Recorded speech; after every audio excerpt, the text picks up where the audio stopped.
আসসালামু আলাইকুম। আজকে আপনাদের সাথে শেয়ার করব লিভার ব্রেড চপ রেসিপি।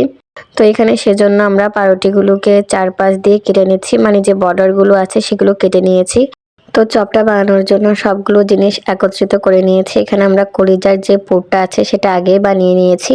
আপনারা যদি কলিজা পুরের রেসিপিটা দেখতে চান, আমার যে ইউটিউব চ্যানেলটা আছে সেটার ভিতরে ঢুকলে আপনারা পেয়ে যাবেন।